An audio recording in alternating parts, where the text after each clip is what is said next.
واحلل عقدة من لساني يفقهوا قولي.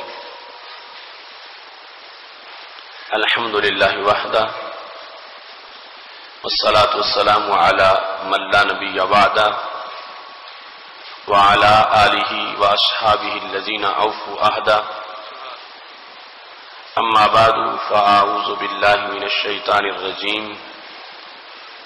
بسم الله الرحمن الرحيم.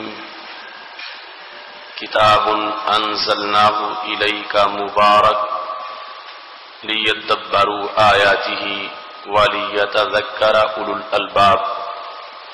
صدق الله العظيم وصدق رسوله النبي الكريم الأمين.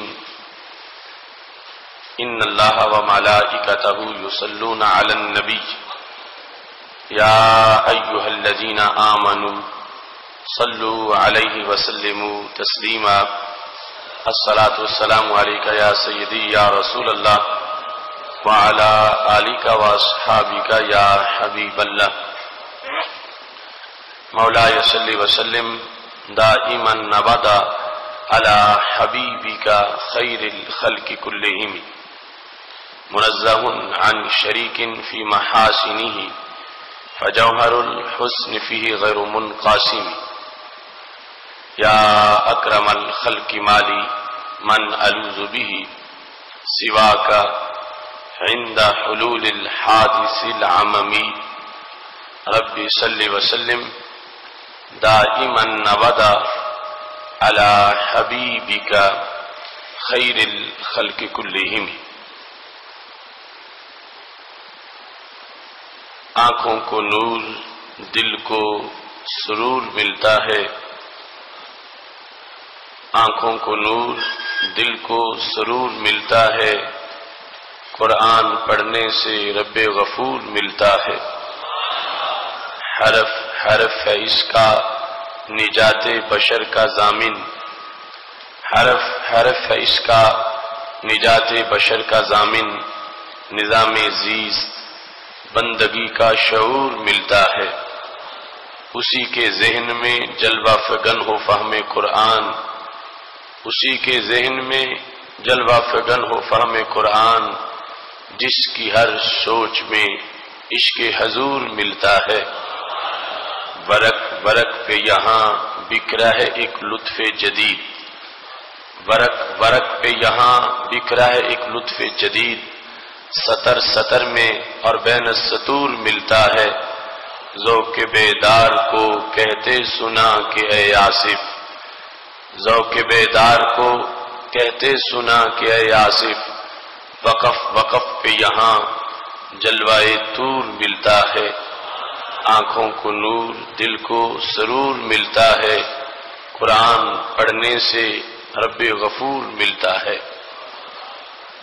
اللہ تبارک و تعالی جل جلالہ وعم نوالہ واتم برہانہ وعظم شانہ کی حمد و ثنا اور حضور سرور کائنات مفخر موجودات زینت بزم کائنات دستگیر جہاں غم گسار زمام سید سرورام حامی بے قسام قائد المرسلین خاتم النبیین احمد مجتبی جناب محمد مصطفیٰ صلی اللہ علیہ وآلہ واصحابہ وبارک وسلم کے دربار گوہر بار میں ہدیہ درود السلام عرض کرنے کے بعد وارثان منبر و محراب ارباب فکر و دانش نہایت ہی معزز و محتشم حضرات و خواتین، رب ذوالجلال کے فضل اور توفیق سے ادارہ صراط مستقیم پاکستان کے زیر اہتمام فہم دین کورس میں آج ہماری گفتگو کا موضوع ہے قرآن میں ہو غوطہ زن اے مرد مسلمان. میری دعا ہے رب ذوالجلال ہم سب کو بحر قرآن میں غوطہ زن ہونے کی توفیق عطا فرمائے. رب ذوالجلال ہمیں راہ زندگی میں ہر موڑ پر قرآن مجید برہان رشید سے رہنمائی حاصل کرنے کی توفیق عطا فرمائے. خالق کائنات جل جلالہ نے انسانیت کی رہنمائی کے لیے وحی کا سلسلہ شروع فرمایا اور انبیاء کرام علیہم السلام کو بھیج کر ان پر وحی کو نازل کر کے رب ذوالجلال نے ہر دور کے انسان کو منزل کا پتہ بتایا۔ وحی کا یہ سلسلہ جاری رہا یہاں تک کہ سب سے آخر میں تمام رسولوں کے قائد اور ہمارے آقا حضرت محمد مصطفیٰ صلی اللہ علیہ وسلم اس دنیا میں جلوہ گر ہوئے اور خالق کائنات جل جلالہ نے قرآن مجید کی شکل میں آپ کے سینہ پر نور پر سب سے جامع وحی کو نازل فرمایا۔ یہ ہماری خوش بختی ہے کہ خالق کائنات جل جلالہ نے ہمیں رسول اللہ صلی اللہ علیہ وسلم کی وساطت سے ایسی کتاب عطا کی جس کتاب میں پہلی تمام کتابوں کا خلاصہ موجود ہے، اور رب ذوالجلال نے اپنی طرف سے ان تمام کتابوں کے مقابلے میں اس کتاب کو جامعیت عطا فرمائی۔ قرآن مجید برہان رشید میں جو اسرار و رموز ہیں، قرآن مجید برہان رشید کے اندر جو ہدایت کا نور ہے اس کو حاصل کرنا یہ بندہ مومن اور اللہ کی طرف سے فریضہ ہے کہ وہ اس کتاب کو تاکہ نسیاں میں نہ رکھے بلکہ اس کو پڑھے، اس میں تدبر کرے، اس کے الفاظ کو سمجھے اور اس کے الفاظ کے مفاہیم کو سمجھ کر اس کے مطابق اپنی زندگی کے شب و روز بسر کرتا رہے۔ قرآن مجید برہان رشید کی تلاوت کا جہاں حکم ہے وہاں قرآن مجید میں تدبر کا بھی حکم دیا گیا ہے۔ قرآن مجید کے مفاہیم میں غور کرنا اور اسرار و رموز تک پہنچنا یہ ایک سوغات ہے جو رب ذوالجلال نے انسانی ذہن کے لیے تیار فرمائی ہے۔ خالق کائنات جل جلالہ نے قرآن مجید برہان رشید میں بار بار اسی مطلب کی طرف انسان کو متوجہ کیا۔ سورہ صاد کے اندر آیت نمبر 29 ہے، خالق کائنات جل جلالہ قرآن مجید کا تعارف کرواتے ہوئے خود فرماتا ہے، کتاب انزلناہ الیک مبارک، یہ کتاب جو ہم نے آپ پر اے محبوب صلی اللہ علیہ وسلم نازل کی ہے یہ کتاب مبارک ہے، برکتوں والی کتاب ہے جس کو ہر لحاظ سے برکت دی گئی، یعنی بلیسڈ کتاب کہ جس میں برکت ہے، اس کو دیکھیں تب بھی برکت میسر آتی ہے، پڑھیں تب بھی برکت میسر آتی ہے، اس میں تدبر کریں پھر بھی برکت ملتی ہے، اور تدبر کے بعد اس پہ عمل کریں تو پھر بھی دنیا میں بھی قبر میں بھی اور عقبہ میں ہر مقام پر برکت دی جاتی ہے۔ لیدبروا آیاتہ، یہ کتاب مبارک جو آپ پہ نازل کی گئی تو اس کا سبب کیا ہے؟ رب ذوالجلال فرماتا ہے تاکہ لوگ اس کی آیات میں تدبر کریں۔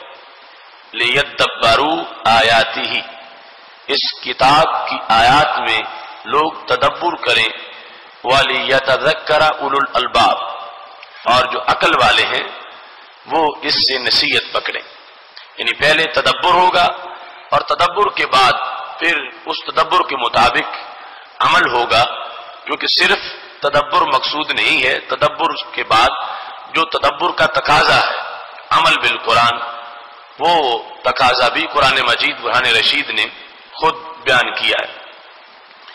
ایسے ہی سورہ نحل کے اندر خالق کائنات جل جلالہ کا فرمان ہے، وَأَنزَلْنَا إِلَيْكَ الذِّكْرَ، اے محبوب صلی اللہ علیہ وسلم ہم نے آپ کی طرف ذکر کو یعنی قرآن مجید کو نازل کیا، لِتُبَيِّنَ لِلنَّاسِ مَا نُزِّلَ إِلَيْهِمْ، تاکہ آپ لوگوں کے لیے بیان کریں کہ ان کے لیے کیا چیز نازل کی گئی ہے، جو کچھ نازل کیا گیا ہے وہ آپ لوگوں کے سامنے بیان فرمائیں.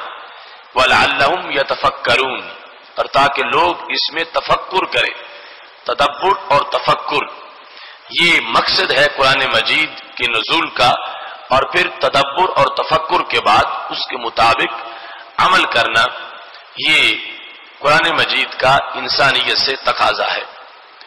ایسے ہی خالق کائنات جل جلالہ سورہ محمد صلی اللہ علیہ وسلم میں اللہ کا یہ فرمان موجود ہے. آیت نمبر 24 ہے. خالق کائنات فرماتا ہے افلا یتدبرون القرآن ام علی قلوب اقفالها، کیا وہ لوگ قرآن مجید میں تدبر نہیں کرتے یا پھر ان کے دلوں پر تالے لگے ہوئے. تو خالق کائنات جل جلالہ نے یہ تدبر کے لیے، تفکر کے لیے اس قرآن کو نازل کیا. یہ تدبر اور تفکر انسان کی روح کی کاوش ہے اور اس کے دماغ کا نصاب ہے، اور انسان کی عقل کے لیے خالق کائنات جل جلالہ نے یہ سوغات تیار کی ہے کہ جیسے قرآن مجید کے الفاظ سے زبان کو عظمت ملی کہ وہ اس کی تلاوت کر سکے، کانوں کو عظمت ملی کہ وہ قرآن مجید کے الفاظ کی سماعت کر سکیں. رب ذوالجلال نے آنکھوں کو عظمت دی کہ وہ قرآن مجید کے لکھے ہوئے الفاظ کی زیارت کریں، اور خالق کائنات جل جلالہ نے انسان کی عقل کے لیے یہ اپنی طرف سے انعام رکھا کہ وہ قرآن مجید میں تدبر کرے اور یہ جو بحر قرآن ہے اس میں غوطہ زن ہو جائے، تاکہ انسان کی عقل پر نور ہو جائے. اور عقل جس وقت قرآن میں غوطہ زن ہوتی ہے اس کی آلودگی ختم ہو جاتی ہے، اس کے زنگ دور ہو جاتے ہیں، عقل کی آنکھ کو سرما مل جاتا ہے اور اس کو پھر اپنے نفع نقصان کی صحیح خبر ہوتی ہے، اور رب ذوالجلال اس عقل کو حقیقی منزل کا سراغ عطا فرما دیتا ہے. قرآن مجید برہان رشید کی متعدد آیات جو تفکر اور تدبر کے سلسلہ میں ہے، ان میں سے چند آیات میں نے آپ کے سامنے تلاوت کی. اور یہ یاد رکھیں کہ یہاں تک کہا گیا تفکر ساعت خیر من عبادت السنہ، جو شخص ایک ساتھ کے لیے تفکر کرتا ہے تو اس کو ایک سال کی بندگی سے زیادہ ثواب ملتا ہے. اس قدر اس تفکر اور تدبر کو رب ذوالجلال کے دربار میں مقام حاصل ہے. رسول اللہ صلی اللہ علیہ وسلم نے جب اس قرآن مجید کا تعارف کروایا تو آپ نے وہ تمام حقائق کھول کے بیان کیے کہ جن کی ایک اس انسان کو ضرورت ہے جو کلمہ پڑھ چکا ہے، مومن ہے، اور قرآن مجید برہان رشید کو اپنی زندگی کے لیے لائحہ عمل تسلیم کرتا ہے. حضرت سیدنا علی رضی اللہ تعالیٰ عنہ اس کی روایت کرتے ہیں. جامع ترمذی میں اور سنن دارمی میں یہ حدیث شریف موجود ہے.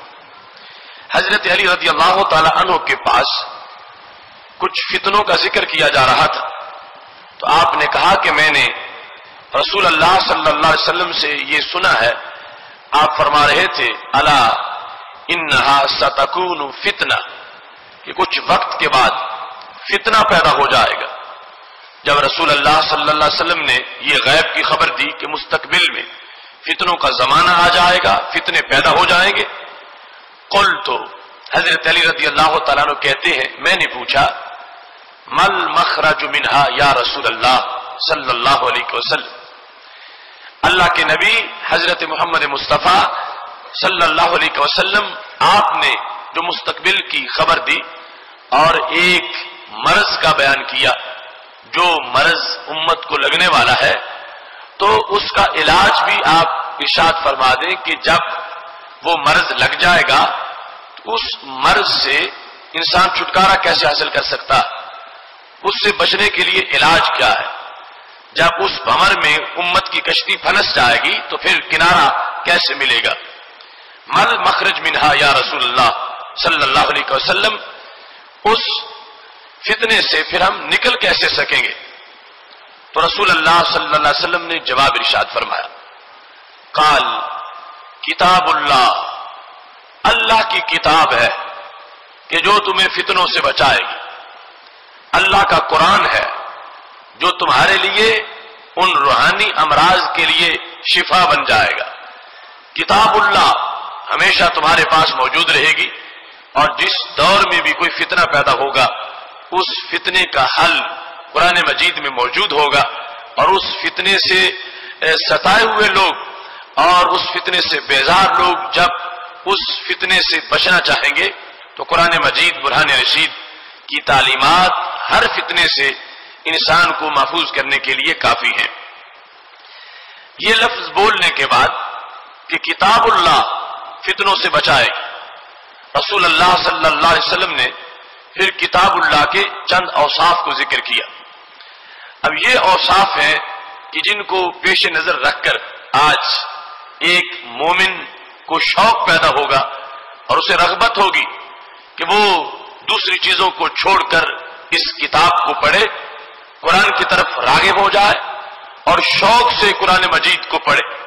قرآن مجید کے اندر اتنی اٹریکشن موجود ہے کہ انسان تھوڑا سا بھی اپنے مادی خیالات سے ہٹ کر اس میں سوچنا شروع کر دے، اس کو دیکھنا شروع کر دے، اس کو پڑھنا شروع کر دے تو یقیناً باقی ہر چیز چھوٹ جائے گی، اور وہ ہر جہت سے اپنی روح کے لیے سیرابی کا سامان قرآن مجید سے ہی ہمیشہ کرتا رہے گا۔ رسول اللہ صلی اللہ علیہ وسلم نے ارشاد فرمایا کتاب اللہ، فتنوں کا حل کتاب اللہ ہے۔ وہ کون سی کتاب ہے؟ فیہ نبأ ما قبلکم، اس میں تم سے پہلے جو امتیں گزر چکی ہیں ان کی خبریں موجود ہیں، ان کے واقعات موجود ہیں، ان کو جو عظمتیں دی گئی ان کا بھی ذکر ہے، اور انہوں نے جب رب ذوالجلال کی طرف سے دی ہوئی نعمتوں کو ان کا حق ادا نہیں کیا تو ان پر جو وعید اتری اس کا ذکر بھی قرآن مجید میں موجود ہے۔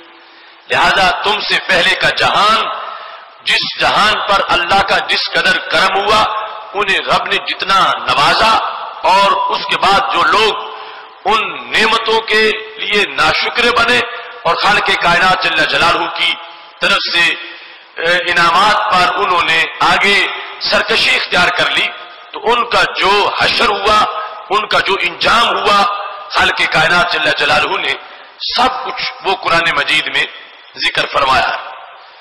پھر فرمایا وَخَبْرُ مَا بَعْدَكُمْ، قرآن مجید کی شان یہ ہے، رسول اللہ صلی اللہ علیہ وسلم ارشاد فرماتے ہیں کہ تمہارے بعد، مطلب یہ ہے کہ صحابہ کرام علیہم رضوان آگے ہیں اور پھر یہ آگے امت بڑھتی چلی جائے گی تو قیامت تک جتنے لوگ پیدا ہوں گے ان سب کی خبر قرآن مجید میں موجود ہے کہ وہ کیسے ہوں گے، ان کے حالات کیا ہوں گے، ان کے واقعات کیا ہوں گے، ان کے زمانوں کے فتنے کیا ہوں گے، ان کی بیماریاں کیا ہوں گی، اور بیماریوں کو سے ان کو چھٹکارا کیسے ملے گا۔ ہمارے آقا صلی اللہ علیہ وسلم ارشاد فرماتے ہیں کہ اس قرآن میں جو کچھ قیامت تک ہونے والا ہے اور قیامت کے بعد ہونے والا ہے رب ذوالجلال نے سب کچھ اس میں بیان فرما دیا ہے۔ تو یہاں سے یہ بھی پتا چلا کہ جب قرآن جامع کتاب ہے اور ما کان اور ما یکون کا علم اس میں موجود ہے، اور یہ ہمارے نبی علیہ السلام کے سینہ پاک پر نازل ہوئی، اور اس کو پڑھانے والی ذات اللہ کی ذات ہے اور پڑھنے والے رسول اللہ صلی اللہ علیہ وسلم ہیں، اور کتاب ایسی ہے کہ جس میں جو کچھ ماضی میں ہوا وہ بھی ذکر ہے اور جو کچھ مستقبل میں ہونے والا ہے وہ بھی ذکر ہے۔ اس کا نتیجہ بالکل واضح ہے کہ رب ذوالجلال نے قرآن مجید کی وساطت سے ہمارے نبی علیہ الصلوۃ والسلام کو ما کانا کے علوم بھی عطا فرما دیے اور ما یکون کے علوم بھی عطا فرما دیے۔ یہ دو صفتیں بیان کرنے کے بعد، ایک ماضی اور ایک مستقبل، پھر رسول اللہ صلی اللہ علیہ وسلم نے فرمایا وَحُکْمُ مَا بَيْنَكُمْ، اس میں جو حال ہے میری امت کا اس حال کے فیصلے بھی موجود ہیں۔ تو مطلب یہ ہوگا کہ چونکہ قرآن ہمیشہ کا ہے، ہمیشہ رہے گا، اور جس دور میں بھی قرآن پڑھا جائے گا اس دور سے پہلے کا ماضی بھی قرآن کا ماضی ہے، اس دور سے بعد کا مستقبل بھی قرآن کی نگاہ میں ہے، اور اس دور کے جو مسائل ہیں وہ بھی قرآن مجید کی جو بساط علم ہے اس پر موجود ہے۔ تو یہ رسول اللہ صلی اللہ علیہ وسلم کی طرف سے قرآن مجید برہان رشید کی طرف امت کو راغب کرنے کے لیے واضح کر دیا گیا، ماضی، مستقبل اور حال۔ اور قرآن ہمیشہ کا ہے، ہر لمحہ حال ماضی بن رہا ہے اور مستقبل حال کی طرف پلٹ رہا ہے۔ تو ہمارے محبوب علیہ الصلوۃ والسلام فرمانے لگے، قیامت تک میری امت کو کسی اور گھاٹ سے پینے کی ضرورت نہیں ہے، اور قیامت تک میری امت کو کسی اور دہلیز سے بھیک مانگنے کی ضرورت نہیں ہے، قیامت تک میری امت کو کہیں اور جا کر اپنے دکھوں کا علاج تلاش کرنے کی ضرورت نہیں ہے۔ فرمایا ہم نے ایسی جامع کتاب دی ہے کہ تین ہی زمانے ہیں، یا ماضی ہے یا حال ہے یا مستقبل ہے۔ فرمایا جب بھی ماضی کی بات ہوگی تو یہ قرآن مسئلہ بتائے گا، اور جس صدی میں بھی جو حال مسلمانوں پر جو گھڑی موجود ہوگی، لمحہ موجود، اس سے بھی قرآن مجید اپنی تعلیمات اس کے اندر بھی عطا کرے گا، اور جو انسان پوچھیں گے یہ قرآن بتائے گا۔ اور اس حال کے بعد جو مستقبل ہے ہمیشہ کے لیے جب بھی وہ آئے گا، ہمارے محبوب علیہ الصلوۃ والسلام نے فرما دیا میرا قرآن اس سے خاموش نہیں ہوگا، بلکہ میرا قرآن ہر مستقبل کے ہر مسئلے کی وضاحت کرے گا، اور بندہ مومن کو خطرات سے نکال کر اس کو ساحل مراد پہ پہنچاتا رہے گا۔ اس کے بعد رسول اللہ صلی اللہ علیہ وسلم نے جب یہ تین صفات اس کی بیان کی، پھر فرمایا هو الفصل لیس بالہزل، یہ قرآن قول فیصل ہے، یہ کوئی مذاق نہیں، یہ فصل ہے۔ مطلب کیا؟ اس کی ہر بات دو ٹوک ہوتی ہے، ایک ہر قول فیصل ہوتا ہے، اس کی ہر بات حرف آخر ہوتی ہے، اس کے بعد اور کسی چیز کی ضرورت نہیں ہے۔ اس کو رب ذوالجلال نے اس انداز کا قول فیصل بنایا۔ پانچویں نمبر پر اب اس کی جامعیت کو بیان کرنے کے بعد اگر کوئی اس قرآن کو چھوڑتا ہے، بس کچھ ڈالتا ہے، تو اس کا پھر انجام کیا ہوگا؟ فَمَنْ تَرَكَهُ مِنْ جَبَّارٍ قَسَمَهُ اللَّهُ، جو سرکش اس کو ترک کرتا ہے، اس کو چھوڑتا ہے۔ ترک کرنے اور چھوڑنے کے کئی معنی ہیں، ایک یہ ہے کہ پڑھتا نہیں، دیکھتا نہیں، ایک یہ ہے کہ جب بیان کیا جائے کہ قرآن کا یہ حکم ہے تو وہ آگے سرکش بنتا ہے، کہتا ہے نہیں میری اپنی مرضی ہے، قرآن جو کہتا ہے کہتا رہے، میں اپنی مرضی کروں گا۔ ایک سرکشی یہ ہے کہ جب کہا جائے حکمرانوں کو کہ تم اپنے بنائے ہوئے ضابطے چھوڑ دو اور اللہ کا بنایا ہوا جو قانون ہے قرآن مجید کی شکل میں اس کو تم نافذ کر دو، تو وہ یہ کہیں کہ نہیں یہ ماضی کا قصہ ہے، یہ ایک گزری ہوئی تاریخ ہے اور اب نیا زمانہ ہے، یا جو بھی بہانہ کرے، تو رب ذوالجلال فرماتا ہے، رسول اللہ صلی اللہ علیہ وسلم نے اس کی وضاحت کی، من ترکہ من جبار، جو شخص بھی جبار، سرکش، بگھوڑا اس قرآن کو ترک کر کے چھوڑ کر کہیں اور جائے گا، قاسمہ اللہ، وہ بچ نہیں سکے گا، اللہ اس کی گردن ضرور توڑے گا، اللہ اس کو سرنگوں کرے گا، اللہ اس سرکش کو سرنگوں کرے گا جو بھی قرآن مجید سے بغاوت کر کے بگھوڑا بن کے قرآن کو اکڑ کر نکلے گا آگے کہ مجھے اس قرآن کی ضرورت نہیں، اور اس کو برے انجام سے دوچار ہونا پڑے گا۔ اب دیکھتے ہو ہمارے سامنے کی یہ ساری باتیں ہیں جو لوگ قرآن مجید برہان رشید کو ایک ایکسپائر دین کے طور پر کہہ کر یا اس کی سزاؤں کو وحشیانہ کہہ کر قرآن مجید برہان رشید کی تعلیمات کو معذلہ مسترد کرتے رہے اور اپنی پیٹھ کے پیچھے پھینکتے رہے، رب ذوالجلال نے انہیں عبرتناک انجام سے دوچار کیا ہے، اور آئندہ بھی جو اس قرآن سے اپنے آپ کو دور کرے گا، اسے پس پش ڈالے گا اور تکبر کرے گا، اس کے احکام کے سامنے اپنی شیطانی باتوں کو وہ نافذ کرنے کی کوشش کرے گا، تو یہ خالق کائنات جل جلالہ کا وعدہ ہے جو رسول اللہ صلی اللہ علیہ وسلم نے بیان کر دیا۔ یہ کوئی انفرادی طور پر کرے یا اجتماعی طور پر کرے، کوئی حاکم کرے یا کوئی محکوم کرے، جو انسان بھی قرآن مجید برہان رشید کو ترک کرتا ہے، اس کو چھوڑتا ہے اور اپنی خواہش کو آگے لے جاتا ہے، خواہش کا کلمہ پڑھ لیتا ہے، رب ذوالجلال کے محبوب حضرت محمد مصطفیٰ صلی اللہ علیہ وسلم واضح کر رہے ہیں، قاسمہ اللہ، اللہ اس کو چھوڑے گا نہیں، ایسے سرکش کو رب ذوالجلال ضرور اس کی گردن کو توڑ دے گا۔ وَمَنِ ابْتَغَى الْهُدَى فِي غَيْرِهِ أَضَلَّهُ اللَّهُ، اور جو قرآن کو چھوڑ کر ہدایت کسی اور چیز سے تلاش کرے، قرآن کو نہیں پڑھتا اور کہتا میں ہدایت کہیں اور سے لوں گا، اور سے راہ زندگی کا پتہ لیتا ہوں، اور مقامات سے پوچھتا ہوں، اور کوئی ناول پڑھتا ہوں، کوئی ڈائجسٹ پڑھتا ہوں، یا کسی نام نہاد مفکر کی کوئی کتاب پڑھتا ہوں، یا کسی مستشرق یا یہودی یا عیسائی یا ہندو کا بنایا ہوا ضابطہ میں دیکھ لیتا ہوں، یا ان کے ہم نواؤں کے بنائے ہوئے نصاب میں پڑھتا ہوں، تو میرے محبوب علیہ السلام ارشاد فرماتے ہیں جس نے میرا قرآن چھوڑا، من ابتغى الهدى في غیرہ، قرآن کو چھوڑ کر غیر قرآن سے اس نے ہدایت لینا چاہیے، اضلہ اللہ، رب اس کو گمراہ کر کے مارے گا۔ وہ بندہ کبھی بھی ہدایت نہیں پا سکے گا، وہ کبھی بھی راہ راست پہ نہیں چل سکے گا جس نے قرآن مجید کے چشمہ صافی کو چھوڑ کر اور جگہوں سے جا کے پینا شروع کر دیا، اس کو کبھی بھی ہدایت نہیں ملے گی اور وہ ضرور گمراہی میں پھنسا رہے گا۔ اس کے بعد رسول اللہ صلی اللہ علیہ وسلم فرمانے لگے وَهُوَ حَبْلُ اللَّهِ الْمَتِينُ، قرآن اللہ کی رسی ہے۔ کون سی؟ المتین، جو بڑی مضبوط رسی ہے، وہ حبل اللہ المتین، اللہ کی رسی ہے۔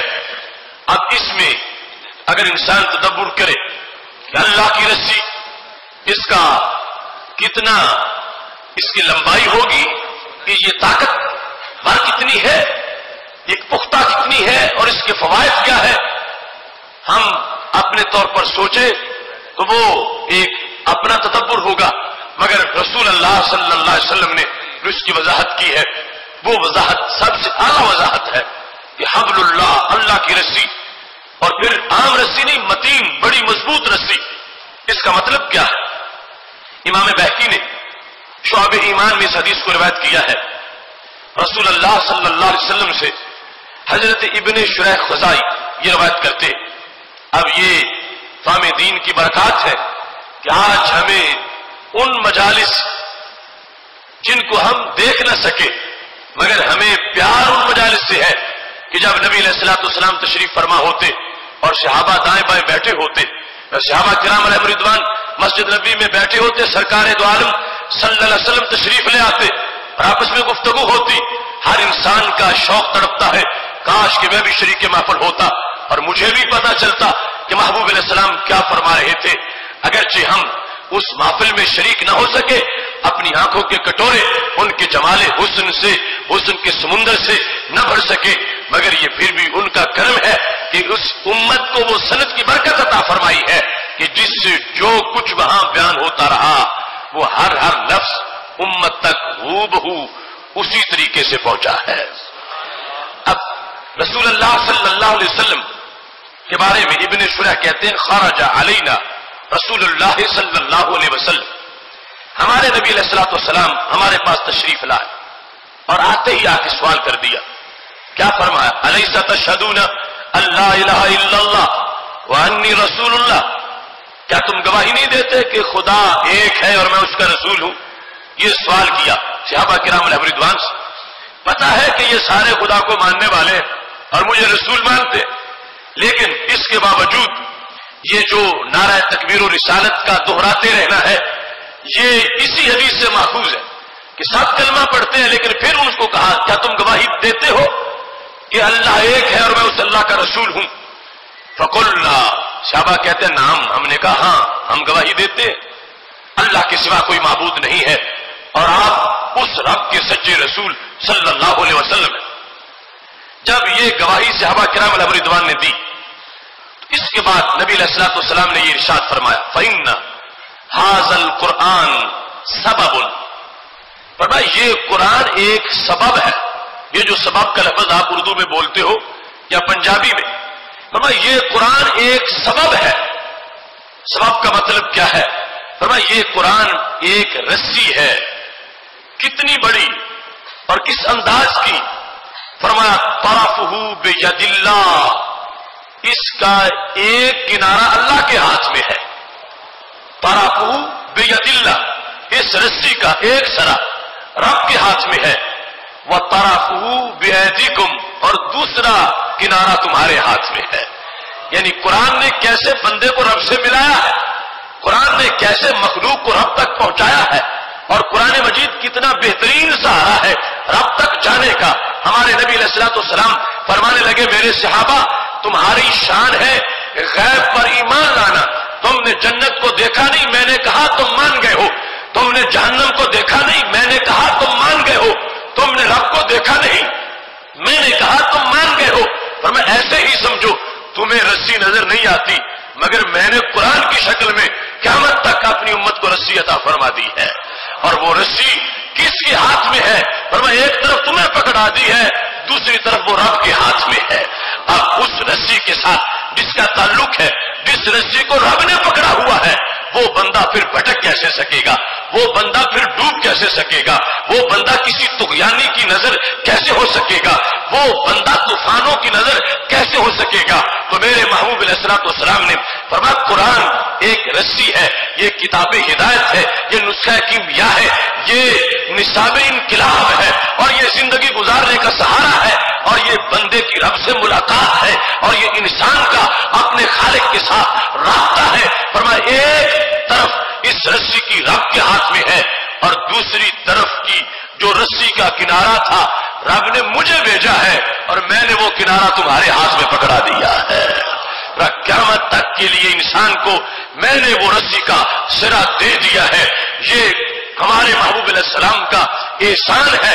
اپنے طور پر کوئی چاہتا اس رسی کو پکڑنا نصیب نہ ہوتا، یہ قرآن لوح محفوظ پہ رہتا، نہ کوئی حافظ ہوتا، نہ کوئی قاری ہوتا، نہ کوئی صوفی ہوتا، نہ کوئی سالک ہوتا، نہ کوئی مجاہد ہوتا، نہ کوئی انقلابی ہوتا، نہ کوئی مصلح ہوتا، نہ کوئی حکمران بنتا۔ اس کو پڑھ کر رب ذوالجلال نے یہ کرم کیا، ہمارے نبی علیہ الصلوۃ والسلام کو دنیا میں بھیجا، اور ان کے سینے نے قرآن کے جلال کو برداشت کیا۔ جو قرآن پہاڑ نہیں برداشت کر سکتے تھے، وہ ہمارے محبوب علیہ الصلوۃ والسلام نے برداشت کیا، اور کمال یہ ہے کہ برداشت کر کے پھر چھوٹے کو بھی رسی پکڑا دی ہے، بڑے کو بھی پکڑا دی ہے، عورت کو بھی رسی دے دی، مرد کو بھی دے دی، پھر حاکم کو بھی، محکوم کو بھی، غریب کو بھی، امیر کو بھی، اور یہ رسی ہمہ وقت ہے، دن میں بھی ہے، رات میں بھی ہے، جوانی میں بھی ہے، شباب میں بھی ہے۔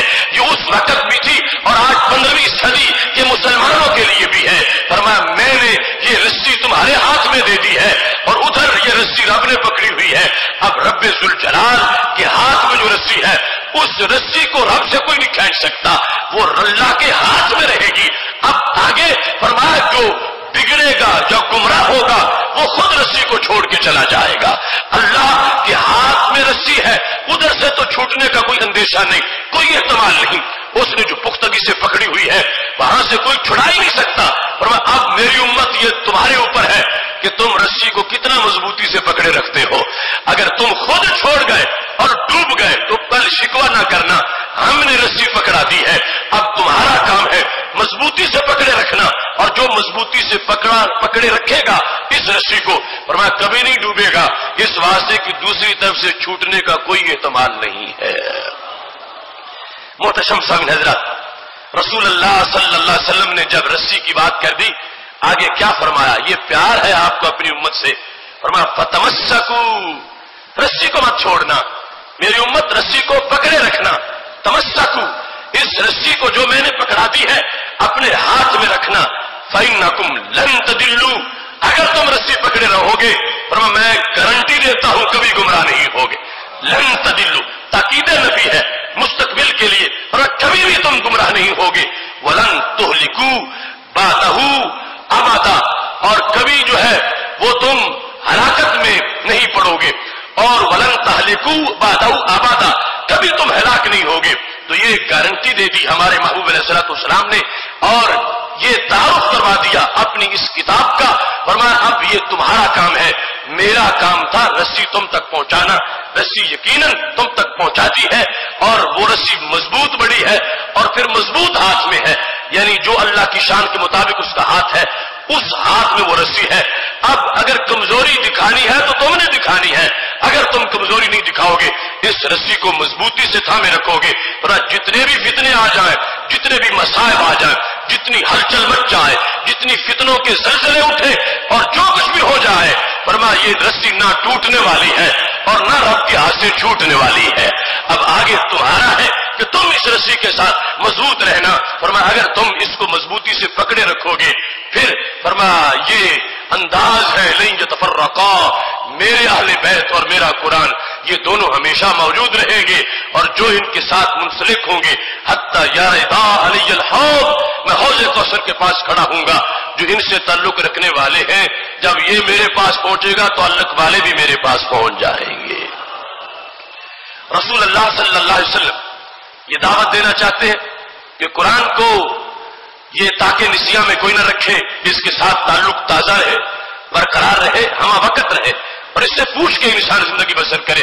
اب یہ خطبہ ہے ہمارے محبوب علیہ الصلوۃ والسلام کا، حبل اللہ المتین، یہ بھی تعارف کروایا اور اس کے بعد فرماتے ہیں وَهُوَ الذِّكْرُ الْحَكِيمُ، قرآن مجید ذکر ہے اور حکیم ہے. ایک تو یہ نا کہ حکیم نے بھیجا ہے، اللہ حکیم ہے، اور پھر فرمایا یہ خود حکیم ہے. یہ ذکر بھی ہے، یہ حکیم بھی ہے، حکمتوں سے بھرا ہوا ہے، اس کے اندر حکمتیں ہی حکمتیں ہیں. وَهُوَ الصِّرَاطُ الْمُسْتَقِيمُ، یہ صراط مستقیم بھی ہے. یعنی یہ کمال ہے، صراط مستقیم کے لیے ہدایت نامہ بھی ہے اور خود صراط مستقیم بھی ہے، خود کتاب بھی ہے، خود ذکر بھی ہے، خود حکیم بھی ہے. وَهُوَ الصِّرَاطُ الْمُسْتَقِيمُ، فرمایا یہ صراط مستقیم ہے. هُوَ الَّذِي لَا تَزِيغُ بِهِ الْأَهْوَاءُ، یہ وہ صراط مستقیم ہے کہ جس پر انسان کی خواہش بھٹکتی نہیں ہے. انسان کی ہوا، انسان کی خواہش اگر قرآن مجید کے تابع رہے تو پھر قرآن اس کو بھٹکنے نہیں دیتا اور اس کو ٹیڑھا نہیں ہونے دیتا. یہ وہ صراط مستقیم ہے کہ جہاں پر انسان کا خیال ہمیشہ سیدھا رہتا ہے، سوچ ہمیشہ مستقیم رہتی ہے اور انسان کا خیال ہمیشہ مستوی رہتا ہے. اس کو رب ذوالجلال نے اس انداز کا صراط مستقیم بنایا ہے. وَلَا تَلْتَبِسُ بِهِ الْأَلْسِنَةُ، کیا کمال ہے ہمارے نبی علیہ السلام کے اس خطبے کا.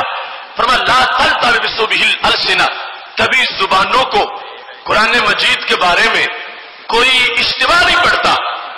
اس کے دو معنی ہیں.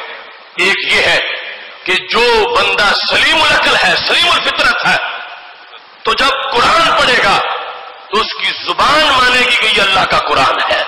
یعنی پڑھتے پڑھتے زبان کو قرآن اور غیر قرآن میں فرق کا پتہ چلے گا. یعنی اور عربی جملہ جو ہے وہ اور انداز کا ہوگا، قرآن کا جملہ اور انداز کا ہوگا. یہ زبان پر بات مخفی نہیں رہے گی، زبان بولے گی تو زبان کو پتہ چلے گا کہ یہ جو میں نے پڑھا یہ قرآن ہے اور وہ جو پڑھا وہ قرآن نہیں ہے. پر قیامت تک کے لیے اس کتاب کا یہ اعجاز ہے کہ زبانوں کو اس بارے میں بھول نہیں ہوگی، زبانوں کو غلطی نہیں لگے گی، التباس نہیں ہوگا. یہ ایک مطلب ہے.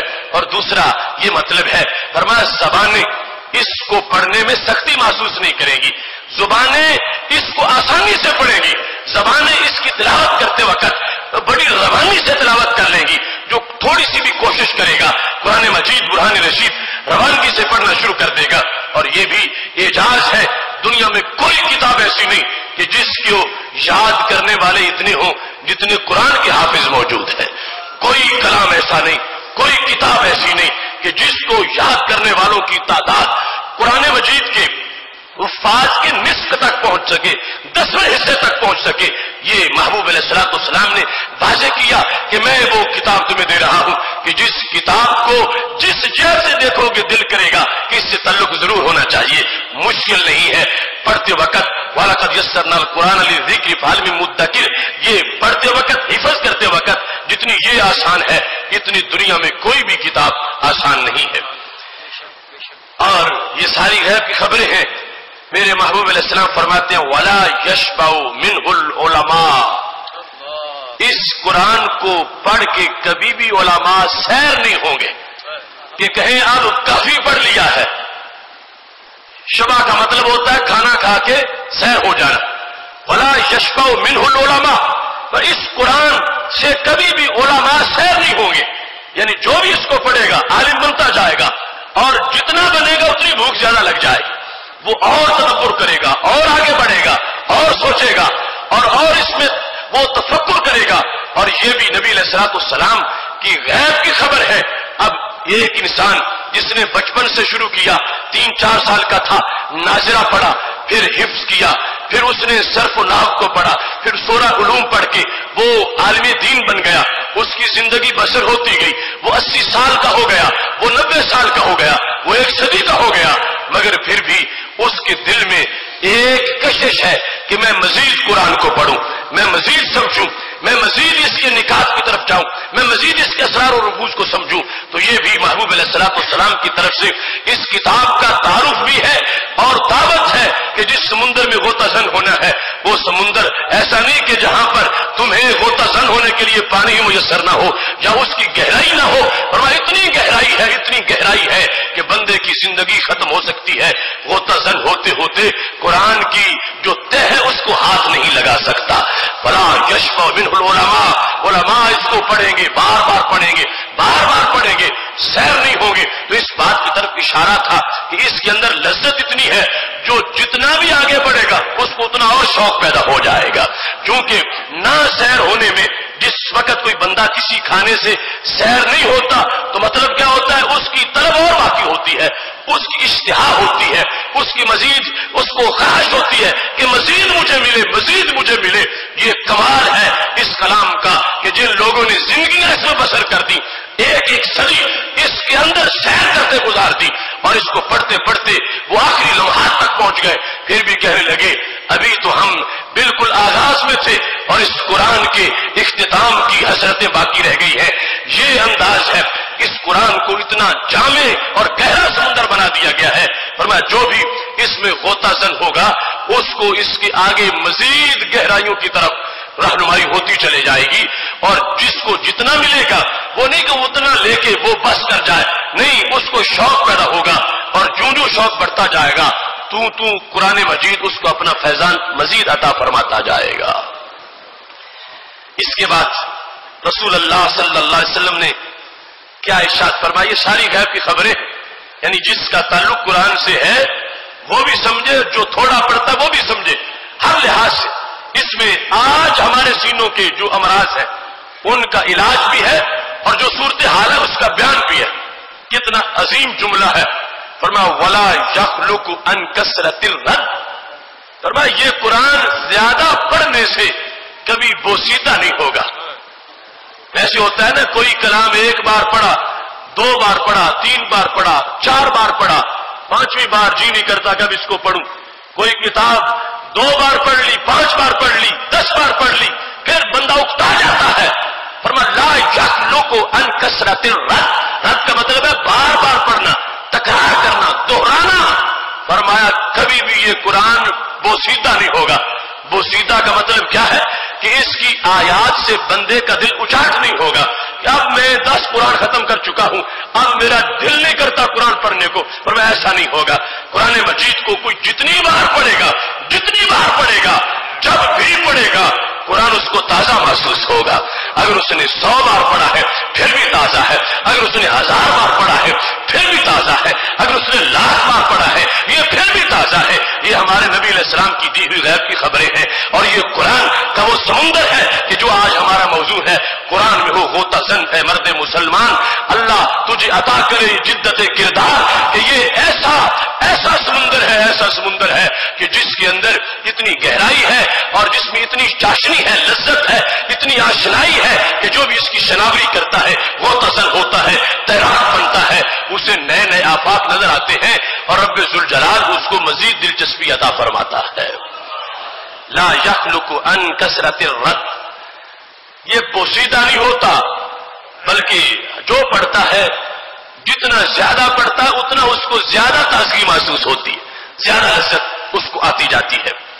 پھر رسول اللہ صلی اللہ علیہ وسلم نے فرمایا ولا ينقضي عجائبہ، اس کے عجائب کبھی ختم نہیں ہوں گے، قرآن کے عجائب کبھی ختم نہیں ہوں گے، قرآن کے غرائب، قرآن کے اسرار و رموز، قرآن کی حکمتیں، قرآن کی برکتیں، قرآن کے معنی کی جہاد، قرآن مجید کے معنی کے پہلو، قرآن مجید کی تفسیر کے زاویے، فرمایا جو بھی پڑھے گا، جتنے پڑھے، لاکھوں پڑھے، کروڑوں پڑھے، فرمایا ہر ایک کو اس ہشت پہلو ہیرے سے بھی کہیں زیادہ اس کی روشنی نظر آئے گی۔ جو دائیں ہو کے اس ہیرے کو دیکھے تو اور بھی نظر آتا ہے، بائیں ہو کے دیکھے تو اور بھی نظر آتا ہے۔ فرمایا یہ تو کروڑ پہلو ہیرا ہے، جو جس جہت سے اس کی طرف توجہ کرے گا اس جہت سے اس کو نور اور نئے رنگ کی روشنی نظر آنا شروع ہو جائے گی۔ حضرت علی رضی اللہ تعالیٰ عنہ اسی سمندر کی بات کر رہے تھے تو فرمانے لگے لوگوں پورا قرآن تو پورا قرآن ہے، لو شئت لأوقرت 70 بعیرا من تفسیر فاتحۃ الکتاب، اگر میں چاہوں تو صرف فاتحۃ الکتاب جو ہے اس کی تفسیر لکھوں تو وہ کتنی بن جائے؟ فرمایا 70 اونٹوں کا بوجھ بن جائے، 70 اونٹوں پر وہ کاغذ رکھے جائیں، 70 اونٹوں پر اس کو لادا جا سکے صرف فاتحۃ الکتاب کی اگر میں تفسیر لکھوں۔ حضرت عبداللہ بن مسعود رضی اللہ تعالیٰ عنہ کہنے لگے من اراد علم الاولین والآخرین فلیتدبر القرآن، جو شخص یہ چاہتا ہے کہ مجھے اولین کا بھی علم آ جائے آخرین کا بھی علم آ جائے، یعنی جب سے انسان پیدا ہوا ہے ہر دور میں جو انسان کی دانش اور انسان کو جو شعور ملا اور جو کچھ اس نے جانا، جو کچھ اس نے پڑھا، جتنا بھی انسان کو علم حاصل ہوا، جو انسان پہلی صدی کا ہے دوسری صدی کا ہے، فرمایا ساری جتنا بھی ماضی ہے ان سارے علوم کو جو شخص حاصل کرنا چاہتا ہے اسے قرآن میں تدبر کرنا چاہیے، اور جو آخرین قیامت تک کا رائٹ وزڈم سائنس ٹیکنالوجی جو کچھ بھی ہے فرمایا قیامت تک اور آخرت تک جو کچھ انسان اس کو اگر حاصل کرنا چاہتا ہے اور اس کو قرآن میں تدبر کرنا چاہیے، اگر وہ قرآن میں غوطہ ہو جائے گا اس کو اولین کے بھی سارے علوم مل جائیں گے اور آخرین کے بھی سارے علوم میسر آ جائیں گے۔ رسول اللہ صلی اللہ علیہ وسلم کا یہ ایک فرمان جو قرآن مجید کے تعارف میں آپ کو پیش کر رہا ہوں، فرماتے ہیں قرآن هو الذی لم تنتهِ الجن اذا سمعت حتى قالوا انا سمعنا قرآنا عجبا یہدی الی الرشد فآمنا به، فرمایا یہ میرا کلام وہ کلام ہے، یہ میرا قرآن وہ قرآن ہے کہ جب جنوں نے سنا تھا تو وہ بھی حیران ہوئے بغیر نہیں رہ سکے تھے، اور انہوں نے بھی یہ کہا تھا انا سمعنا قرآنا عجبا، جا کے اپنی قوم کو کہنے لگے کہ آج ہم نے عجیب قرآن سنا ہے، عجیب اس کے الفاظ ہیں، ہم نے سنا ہے یہدی الی الرشد فآمنا به، اے جنوں وہ قرآن ہدایت کی طرف بلاتا ہے اور ہم اس قرآن پر ایمان لے آئے ہیں۔ فرمایا یہ صرف انسان کو متاثر کرنے والا نہیں، اس کو جنوں نے بھی سنا تو جن بھی متحیر ہوئے متاثر ہوئے اور انہوں نے بھی قرآن مجید پر ایمان کو اپنی عظمت سمجھا اور اپنے عروج کی دلیل سمجھا۔ پھر فرمایا ہمارے محبوب علیہ الصلوۃ والسلام نے اب خلاصہ اس قول کا من قال به صدقہ، فرمایا جو قرآن سے بات کرے وہ سچا ہے، من قال به صدقہ، جس نے اس کی بات بتائی تو وہ سچا قرار پائے گا، ومن عمل به اجر، اور جس نے عمل کیا اس کو اجر ضرور ملے گا، جس نے بات کی تو اس کو سچا کہا جائے گا، جو قرآن سے بولے گا تو سچا ہے اور جس پہ عمل کرے گا اجرا اس کو اجرت دی جائے گی، ومن حکم به عدلا، اور جو اس کو سامنے رکھ کے فیصلے کرے گا وہ عادل کہلائے گا، ومن دعا الیہ ہدی الی صراط مستقیم، فرمایا جو اس کی طرف دعوت دے گا وہ صراط مستقیم کی دعوت دینے والا ہوگا، ومن دعا الیہ، جو اس قرآن کی طرف دعوت دے گا، ہدی الی صراط مستقیم، اس نے صراط مستقیم کی طرف لوگوں کو بلایا ہے، اس نے صراط مستقیم کی طرف لوگوں کو دعوت دی ہے، اس نے صراط مستقیم کا پیغام لوگوں میں عام کیا ہے۔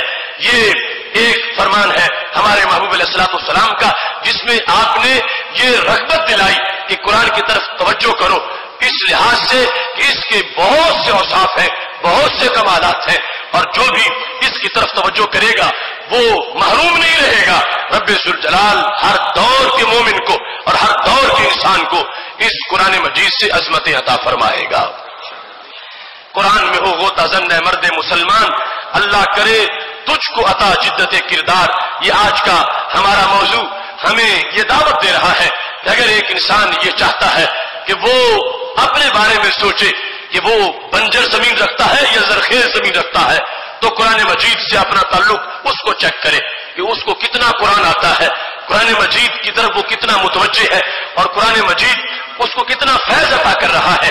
اس سلسلہ میں قرآن مجید کی ایک آیت اس کو سامنے رکھیے، رب ذوالجلال فرماتا ہے والبلد الطیب یخرج نباتہ باذن ربی، جو زرخیز زمین ہے اس کا سبزہ اپنے رب کے اذن سے باہر نکلتا ہے۔ زرخیز زمین، اس کو بلد طیب کہا. والبلد الطیب یخرج نباتہ باذن ربہ، جو بلد طیب ہے اس کا سبزہ، اس کی جڑی بوٹیاں، اس کی زمین پر نکھار جو ہے وہ رب کے اذن سے آتا ہے. والذی خبث لا یخرج الا نکدا، فرمایا جو زمین خبیث زمین ہو اور شور زمین ہو اور سیب زدہ زمین ہو، لا یخرج الا نکدا، وہاں کوئی دور دور جا کے کوئی تنکا نظر آتا ہے، کوئی گھاس کا پتا نظر آتا ہے، وہاں وہ زمین ہری بھری نہیں ہوتی. تو اس آیت کی تفسیر کرتے ہوئے حضرت قتادہ رضی اللہ تعالیٰ عنہ کہنے لگے البلد الطیب المومن، کہ یہ جس کو اللہ نے زرخیز میرا زمین کہا کہ میرا زمین پر سبزہ ہر طرف نظر آتا ہے اور شور زمین پر کہیں کہیں کوئی ایک اکا دکا کوئی گھاس کا کوئی تنکا کوئی پودا کوئی نظر آتا ہے. بلد طیب سے مراد کیا ہے؟ حضرت قتادہ رضی اللہ تعالیٰ عنہ کہتے المومن، بلد طیب سے مراد ہے مومن. کون سا مومن؟ سامع کتاب اللہ، جس نے قرآن کو سنا، فوعاہ، اور اس کو محفوظ کر لیا، فاخذ بہ، اور پھر تدبر کر کے اس پر عمل کرتا رہا. اللہ فرماتا ہے یہ ہے سرسبز زمین، یہ ہے سرسبز و شاداب زمین، یہ ہے پہاڑ والی زمین. یہ مومن ہے کہ جو قرآن پڑھتا ہے، سنتا ہے اور اس پہ عمل کرتا ہے. یخرج نباتہ باذن ربی، یہ تو گلشن آباد ہے. اور دوسری طرف وہ والذی خبث، جو خبیث ہے اس کی زمین کیسی ہے؟ وہ شور زمین ہے اور بنجر زمین ہے. یہ کون ہے؟ فرمایا یہ کافر ہے. قد سمع القرآن فلم یعقلہ ولم یأخذ بہ، کہ جو قرآن سنے تو اس کی طرف توجہ نہیں کرتا اور کانوں میں داخل ہوتا ہے قرآن، مگر وہ قرآن کو سمجھتا نہیں، سوچتا نہیں، قرآن مجید کی طرف متوجہ نہیں ہوتا. تو رب ذوالجلال نے اس کے دل کی زمین کو خبیث زمین کہا اور مومن کے دل کی زمین کو طیب زمین کہا. اس واسطے آج اس موضوع پر گفتگو کرتے ہوئے اور گفتگو سنتے ہوئے نزول قرآن کے مہینے میں جبکہ رحمتیں برس رہی ہیں، ہمیں یہ سوچنا چاہیے، اپنا محاسبہ کرنا چاہیے کہ ہمارا دل بلد طیب ہے تو اس کو قرآن مجید سے پیار ہونا چاہیے، مزید پیار ہونا چاہیے، لفظ بھی آئے، معنی بھی آئے، کیفیت بھی. اور پھر یہ طیب تب بنے گا کہ جب اس زمین کا جو رابطہ ہے وہ اس بادل کے ساتھ ہوگا کہ جس کی وجہ سے زمین میں پانی جذب ہوتا ہے. بنجر زمین وہ کتنی ہی زرخیز ہو، کتنی ہی مہرا ہو، اگر بارش نہ برسے تو اس پر سبزہ نہیں آتا، یا کسی اور ذریعے سے اس کو پانی وہی جو آسمان سے اترا تھا نہ دیا جائے تو سبزہ اس پہ نہیں ہوتا. پتہ چلا کہ زمین کے آبادی کا سبب بارش کے ساتھ اس کا تعلق ہے، اس کی وجہ سے ہے. اور اگر زمین بارش کی عظمتوں کا انکار کر دے تو وہ مہرا نہیں کہلا سکتی. یہ جو بارش ہے جس سے دل سیراب ہوتے ہیں اور جس سے یہ پانی پہنچتا ہے، اس بارش کا جو بادل ہے اس کو ابر مدینہ شریف کہا جاتا ہے. وہ رسول اللہ صلی اللہ علیہ وسلم کی رحمتوں کا بادل، اس سے پانی برستا ہے تو پھر زمینیں سیراب ہوتی ہیں. ان زمینوں کو جو سیراب ہو جائیں ان کو زرخیز زمین کہا جاتا ہے. اور جو زمین دن رات یہ شور مچا رہی ہو کہ جس بادل سے مجھ پہ بارش برسنی تھی معذاللہ وہ بادل رہا ہی نہیں، وہ بادل ختم ہو چکا ہے، یا بادل جو ہے اس میں دینے کی صلاحیت ہی نہیں رہی، یا اس کو برسنے کا طریقہ ہی نہیں رہا، وہ بادل خشک ہو چکا ہے، معذاللہ وہ زمین کبھی سیراب نہیں ہوگی. یہ اہل سنت و جماعت ہے جو قرآن پڑھتے ہیں تو اس انداز سے پڑھتے ہیں، چمک تجھ سے پاتے ہیں سب پانے والے، میرا دل بھی چمکا دے چمکانے والے. اس واسطے میرے بھائیوں آج اس موضوع کو سمجھتے وقت بالخصوص یہ چیز ذہن میں رکھنی ہے کہ آج ہم اس کے ساتھ تعلق قائم کریں گے، کل یہ قرآن ضرور سہارا بنے گا. حبل اللہ جو ہے، رسی ہے، یہ چھوڑے گا نہیں، یہ جنت میں ساتھ لے جائے گا. اور کہاں سے؟ قبر سے استقبال کرے گا انسان کا. رسول اللہ صلی اللہ علیہ وسلم کا یہ فرمان لطائف المعارف میں موجود ہے، بلکہ امام احمد بن حنبل نے اپنے مسند امام احمد میں اس کو ذکر کیا ہے کہ قرآن مجید برہان رشید قیامت کے دن اپنے پڑھنے والے کو ملے گا. کہاں ملے گا؟ فرمایا جہاں قبر شک ہوگی، جہاں بندہ دفن ہے، جس قبرستان میں بھی ہے دنیا میں، جب قبر پھٹے گی آخرت کے دن اور انسان باہر نکلے گا، سامنے قرآن موجود ہوگا. ہر مومن کی قبر پر، ہر مسلمان کی قبر کے باہر وہ انتظار کر رہا ہے کہ میرے سے تعلق رکھنے والا، میں اس کا استقبال کروں۔ اب وہ دن ہے استقبال، جب کوئی کسی کا پروٹوکول نہیں ہوگا، اور یہ قرآن والوں کا پروٹوکول ہے۔ قرآن مجید کے ساتھ آج انہوں نے تعلق قائم کر لیا۔ جس وقت قبر پھٹے گی اور وہ قبر والا باہر نکلے گا، آگے قرآن کھڑا ہوگا، فیقول، شکل انسان میں ہوگا، کہے گا ہل تعرفنی، کیا تو مجھے جانتا ہے میں کون ہوں؟ اے قبر سے نکلنے والے، کوئی 1000 سال سو کے نکلا ہوگا، کوئی 10,000 سو کے قبر میں سے باہر نکلا ہوگا، آگے نکلتے اس کو ایک ملاقات ہو گئی ہے اور وہ قرآن کھڑا ہے، اور لفظ یہ ہے کہ وہ پوچھے گا ہل تعرفنی، کیا مجھے جانتے ہو؟ ابھی اس نے جواب نہیں دیا ہوگا قبر والے نے، تو خود ہی قرآن بولے گا انا صاحبوں کا، میں تیرا دوست ہوں۔ صاحب کا لفظ، انا صاحبوں کا، میں تیرا ساتھ دینے والا ہوں، میں تیرا صاحب ہوں، میں تیرا صاحب ہوں۔ کون سا صاحب؟ الذی ازماتک فی الحواجر، میں نے تمہیں گرمیوں میں روزے رکھوائے تھے۔ ازماتک فی الحواجر، حاجرہ کہتے ہیں دوپہر کے وقت کو، اور ازماتوں کا مطلب ہے پیاسا کیا تجھے، تو نے مجھے پڑھا تو روزہ رکھا، میں وہ قرآن ہوں، میں نے تجھے گرمیوں کے دنوں میں پیاس لگائی تھی، وہ اسحر تو لیلا کا، میں نے تجھے رات جگائے رکھا تھا، جب تو مصلی پہ کھڑا ہو کے پڑھتا تھا یا سنتا تھا، میں وہ ہوں جس نے تجھے راتوں کو جگائے رکھا، اور میں وہ ہوں جس نے تجھے دن کو پیاسا رکھا۔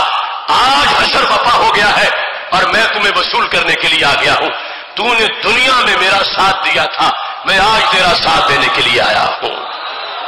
رسول اللہ صلی اللہ علیہ وسلم فرماتے ہیں وہ جو انسان سے گفتگو کر کے قرآن کہے گا تو نے دنیا میں لوگوں کے مختلف دھندے ہوتے تھے، کل تاجر من وراء تجارت ہی، جامع لفظ ہے، فرمایا ہر بندہ اپنے کام کاج میں تھا، اس سے مراد وہ ہے جو غافل ہے، جو قرآن نہیں پڑھتا۔ قرآن کہے گا میں نے تمہیں اس وقت پیاسے رکھا جب کچھ بدبخت دن کو پانی پی رہے تھے، اور میں نے اس وقت تمہیں جگائے رکھا جب کچھ بدبخت اپنی چارپائیوں پہ سو رہے تھے۔ آج میں تیرے ساتھ ہوں۔ اور کیا کہے گا؟ فَيُؤْتِ الْمُلْكَ بِيَمِينِهِ وَالْخُلْدَ بِشِمَالِهِ، کہے گا ذرا دائیں ہاتھ کھول، آج میں تمہیں ملک دینا چاہتا ہوں، اور بائیں ہاتھ کھول، آج تجھے خلد دینا چاہتا ہوں۔ ملک اور خلد اپنے پڑھنے والے کے ہاتھ میں دے کر قرآن مجید برہان رشید کیا کہے گا؟ وَيُوضِعُ عَلَى رَأْسِهِ تاج الوقار، سر پہ وقار کا تاج رکھے گا، دائیں ہاتھ میں ملک، بائیں ہاتھ میں خلد، اور سر پہ تاج وقار۔ اب یہ قبر سے نکل رہا ہے کہ اپنے کسی بہت بڑے ایوان کا مسافر بن رہا ہے۔ ادھر دیکھو نا حشر بپا، گرمی کتنی، اور لوگ ننگے اور پسینے میں ڈوبے ہوئے، اور کسی کا کوئی ٹھاٹ باٹ نہیں، بڑے بڑے تاجور موم جامے بن کے قدموں کے نیچے، مگر قرآن سے تعلق رکھنے والا تاج پہن کے حشر میں ٹہل رہا ہے، دائیں ہاتھ میں ملک، بائیں ہاتھ میں خلد، اور سر پہ تاج وقار۔ پھر قرآن اس کو کہے گا اقرا واسعد، پڑھتا جا اور چڑھتا جا، آگے جنت ہے، فی دراج الجنہ وغرفہا، جنت کی سیڑھیوں میں اور جنت کے کمروں میں، آگے پڑھتا چلا جا، اور یہ قرآن پڑھتا جائے گا اور آیات پڑھتا جائے گا، ایک آیت پڑھے گا ایک درجہ بلند ہو جائے گا، جتنی قرآن کی آیات ہیں اتنے جنت کے درجات ہیں، جب آخری آیت پڑھ چکا ہوگا تو سب سے اونچے مقام تک پہنچ چکا ہوگا۔ اس واسطے میرے بھائیوں، آج اس قرآن کی طرف توجہ کی بڑی ضرورت ہے۔ دشمن کی کوشش یہ ہے کہ ان سے یہ قرآن چھوٹ جائے۔ دشمن کو یہ پتا ہے کہ اگر یہ قرآن پڑھے گا تو میرے قابو میں نہیں آئے گا، اگر یہ قرآن سے متعلق رہے گا تو یہ مغلوب نہیں ہو سکے گا، یہ غالب رہے گا۔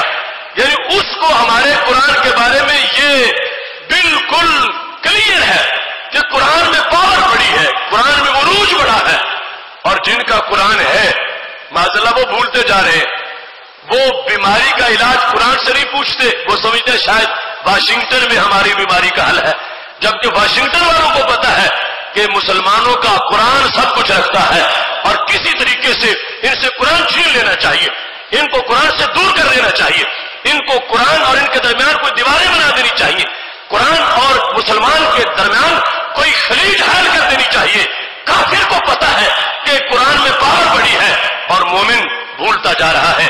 فہم دین کورس میں آج جہاں فرزندان اسلام اس بات کا عہد کر رہے ہیں اور بذریعہ انٹرنیٹ اس پیغام کو پوری دنیا پہ پھیلا رہے ہیں کہ آج بھی ہم ہر دکھ کا مداوا قرآن سے چاہتے ہیں اور آج بھی قرآن دکھوں کے لیے دروا ہے اور آج بھی قرآن مرضوں سے جو ظاہری ہو یا باطنی شفا دینے والا ہے. آج بھی قرآن وقار ہے, آج بھی عزت ہے, آج بھی غلبہ ہے, آج بھی قرآن مجید کے اندر عروج ہے. لہذا یہ عہد کرنا ہے اور ساتھ اوروں کو یہ دعوت بھی دینی ہے. میری دعا ہے رب ذوالجلال ہم سب کی اس کاوش کو اپنے دربار میں قبول فرمائے. وآخر دعوانا ان الحمد للہ رب العالمین.